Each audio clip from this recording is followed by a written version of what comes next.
All right, today we are digging into a really fascinating and, I gotta say, pretty controversial theory. It might completely change how you think about chronic illness. The idea? For millions of us, the real reason we're sick isn't some random problem inside our bodies, but something hiding in the walls of our homes and offices. So let's start with something you probably know someone who's going through this, or maybe it's even you. Millions and millions of people feel just chronically sick. They're tired all the time, they have weird aches, their brain feels foggy. But when they go to the doctor, there's no easy answer. And they often walk away with a diagnosis like chronic fatigue syndrome or fibromyalgia, maybe even long COVID these days. But here's the thing. Look at how much these conditions overlap. The symptoms are so similar, and often there's no single blood test or scan that says, yep, that's what you have. It really is a modern medical mystery. Okay, but what if the problem isn't some internal glitch at all? What if it's an outside invader, a toxin, something that's literally hiding in plain sight, something we might be breathing in every single day without even knowing it? You know, history actually has some pretty scary examples of this. Jordan Peterson brings up a great point in the source material about how a toxin that nobody even recognizes can have just devastating effects. Think about the lead in Roman aqueducts, or even lead in gasoline not that long ago. It caused massive, society-wide harm that went totally unnoticed for years.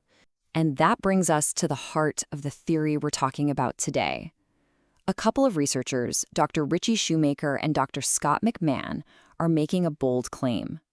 They're arguing that our modern-day lead pipes are actually the biotoxins created by stuff like mold and bacteria that grow in water-damaged buildings. And if you're wondering how big this problem could be, well, get this. Some estimates from the EPA suggest that somewhere between half and a staggering 85% of buildings in the U.S. have some kind of water damage.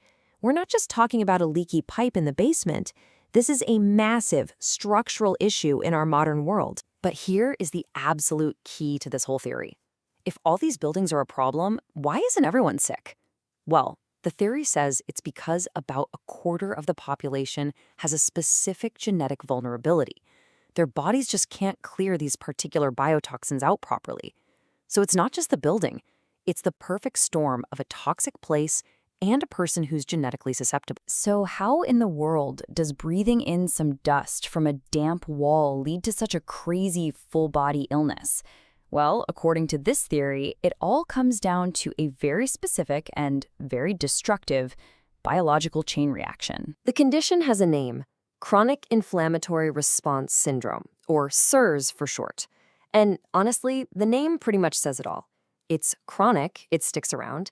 It's an inflammatory response, your immune system is freaking out, and it happens because of biotoxins, but only in people who are genetically susceptible. You can think of it like a two-hit knockout. Hit number one is the exposure. You breathe in the toxins.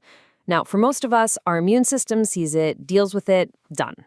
But for that unlucky 25%, hit number two is their own genetics. Their body can't flag the toxin for removal, so the immune system just goes into this crazy overdrive, a never-ending cytokine storm. That's the same term we all learned during the pandemic. And that runaway inflammation is what causes all the damage and all the different symptoms all over the body. Okay, that is a pretty wild theory.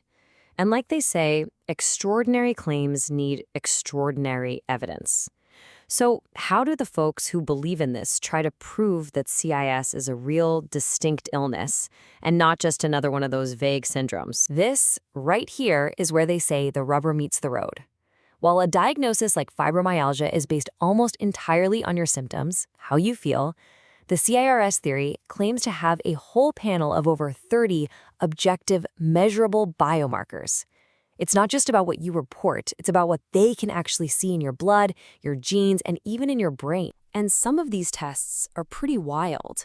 It starts with something as simple as an online vision test that checks how well you see contrast, which can be affected by blood flow to the eye.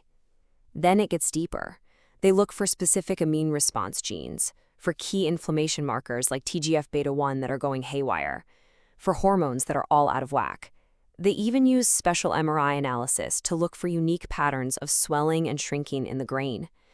The argument is, when you see this specific cluster of things, it all points to one single cause. So, if you can actually identify this whole mess of symptoms and biomarkers, is there a way out? Can people get better? Well, the proponents of the theory say yes, absolutely, and they lay out a very clear, step-by-step path to get there. The whole treatment is built like a pyramid, and the base, the absolute foundation that everything else sits on, is getting away from the toxic building. You have to either perfectly clean the place or you have to leave. It's non-negotiable.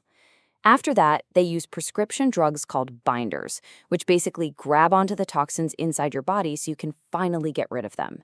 And only after those first two steps do they move on to fixing all the leftover inflammation and hormonal chaos. And that really leaves us with a pretty challenging thought, doesn't it?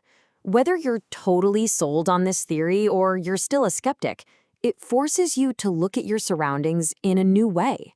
It makes you ask a simple but kind of profound question.